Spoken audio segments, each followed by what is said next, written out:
Hello students, मैं हूं जयशंकर झा और आप देख रहे हैं career point Nawada by Jaishankar Jha. आज मैं आप सबों के लिए हिस्ट्री का एक बहुत ही महत्वपूर्ण चैप्टर प्रेस, संस्कृति और राष्ट्रवाद, इस चैप्टर से महत्वपूर्ण सब्जेक्टिव प्रश्न लेकर आया हूं इस वीडियो में। इस वीडियो के बाद इस चैप्टर से जो भी इम्पोर्टेंट सब्जेक्टिव है एग्जाम के दृष्टिकोण से उसको इसमें शामिल किया गया है। तो आप शुरू से लेकर लास्ट तक देखें वीडियो को, तो आपको सब्जेक्टिव इस चैप्टर से क्लियर हो जाएगा।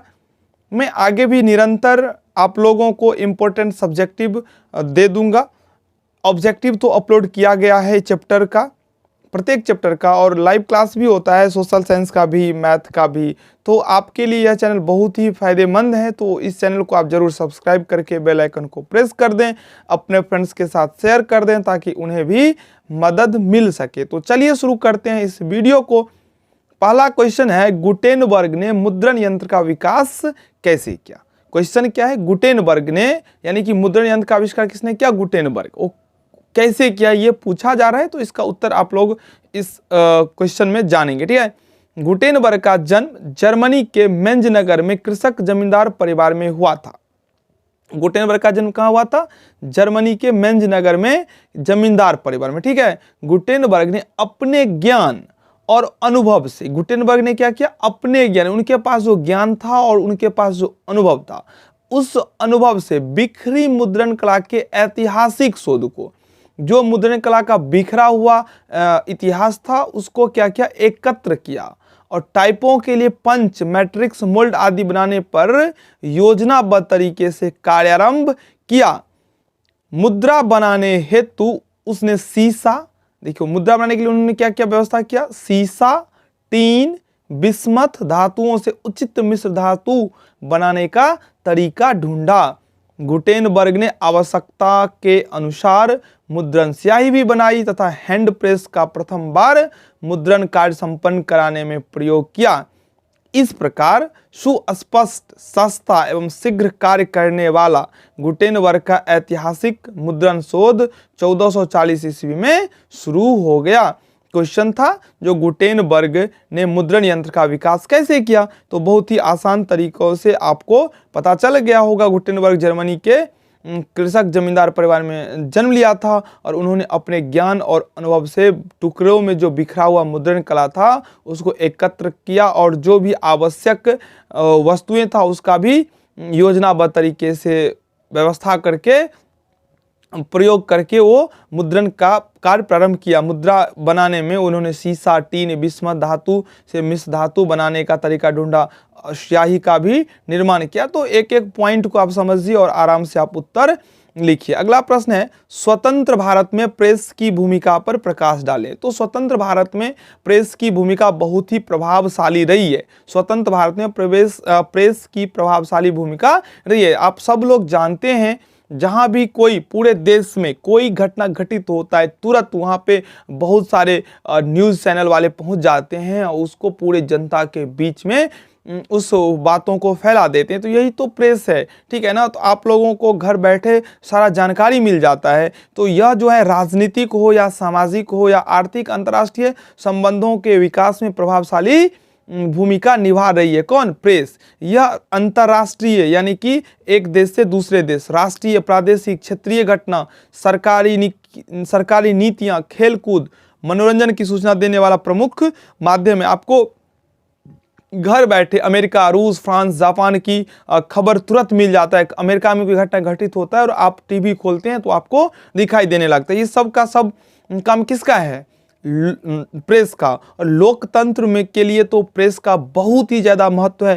तो लोकतंत्र का जो चौथा स्तंभ होता है यानी कि फोर्थ पिलर कहा जाता है प्रेस को, यानी कि मीडिया को फोर्थ पिलर कहा जाता है लोकतंत्र का। क्योंकि सरकार के सही नीति को भी और गलत नीति को भी जनता तक पहुंचाना मीडिया का काम होता है और मीडिया के थ्रू ही जनता यह समझ पाती है जो सरकार हम लोगों के लिए कैसा काम कर रहा है, क्या कर रहा है। फिर जब वोट में आएगा वो सरकार तो उसे वोट देना है या नहीं देना है ये तय करना होता है। तो मीडिया का बहुत ही ज़्यादा रोल है। तो स्वतंत्र भारत में प्रेस का बहुत ज़्यादा महत्व है, ठीक है। अगला प्रश्न है वर्नाक्यूलर प्रेस एक्ट किसे कहते हैं। ध्यान से सुनो, बहुत ही इंपॉर्टेंट क्वेश्चन है। वर्नाक्यूलर प्रेस एक्ट क्या था? तो 1878 ईस्वी में लॉर्ड लिटन ने वर्नाक्यूलर प्रेस एक्ट पारित किया था। बहुत ही इंपॉर्टेंट क्वेश्चन है क्योंकि ऑब्जेक्टिव में भी पूछा जा सकता है, पूछा जाता है। जो वर्नाक्यूलर प्रेस एक्ट किसने पारित किया? तो लॉर्ड लिटन ने।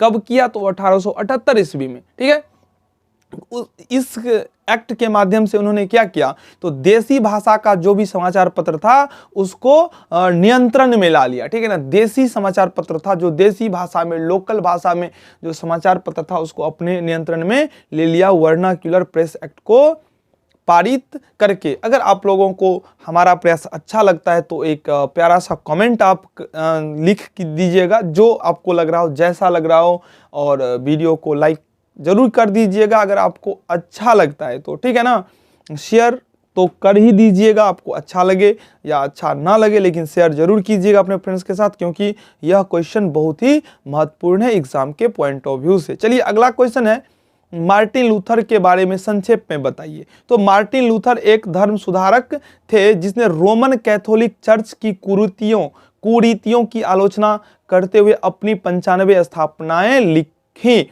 मार्टिन लूथर कौन थे? तो एक धर्म सुधारक थे जो रोमन कैथोलिक चर्च के जो कुरीतियां थी उसका आलोचना किया। ठीक है, और इस आलोचना में उन्होंने एक पुस्तक लिख दिया जो 95 स्थापनाएं के नाम से जाना जाता है। इसकी एक प्रति विटेनबर्ग गिरजाघर के सामने में टांग दी गई। लूथर ने चर्च को इसके माध्यम से शास्त्र के लिए चुनौती भी दी थी। लूथर ने चर्च को इसके माध्यम से, यानी कि 95 स्थापनाएं के माध्यम से शास्त्र के लिए, यानी कि आप आमने सामने बैठ के अपने ज्ञान का बखान कीजिए, चुनौती भी दी थी। लूथर के लेख आम लोगों में काफी लोकप्रिय मतलब लोगों को बहुत ज्यादा पसंद आया। ठीक है, चलिए अगला इंपॉर्टेंट जो क्वेश्चन है वो है मराठा समाचार पत्र की शुरुआत कैसे हुई। मराठा समाचार पत्र, ध्यान सुनो, मराठा समाचार पत्र तो बाल गंगाधर तिलक के संपादन में 1881 ईस्वी में बंबई से। कहां से?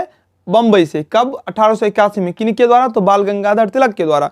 अंग्रेजी भाषा में। किस भाषा में? तो अंग्रेजी भाषा में मराठा नामक समाचार पत्र की शुरुआत हुई। हमको लगता है तो आपको तो वीडियो देखते देखते याद हो गया होगा। ठीक है ना, यह पत्र क्या था? उग्र राष्ट्रवादी विचारों से प्रभावित था और इसका जनमानस पर क्या था? तो व्यापक प्रभाव था। बाल गंगाधर तिलक के द्वारा मराठा समाचार पत्र का प्रारंभ किया गया था 1881 में। बंबई से शुरू हुआ था अंग्रेजी भाषा में। ठीक है, और ये क्या था? तो उग्र राष्ट्रवादी विचारों से प्रभावित था और इसका जनमानस पर क्या था? तो व्यापक प्रभाव था। 13वां प्रश्न है, यंग इंडिया के बारे में संक्षेप में लिखिए। तो यंग इंडिया नामक पत्र का संपादन किसने किया? महात्मा गांधी ने।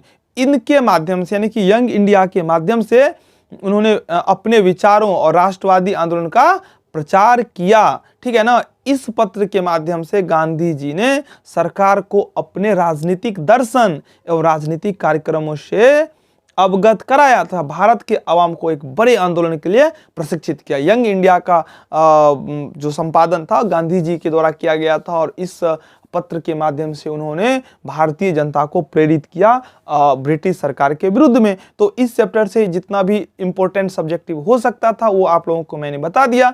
नेक्स्ट वीडियो में भी मैं दूसरा कोई चैप्टर लेकर आऊंगा, तो कंटिन्यू जब तक आप लोगों का एग्जाम होगा इससे वीडियो आता ही रहेगा, फिर आगे आप लोगों का क्लास भी होगा। तो इस चैनल के साथ बने रहें। Thank you, bye.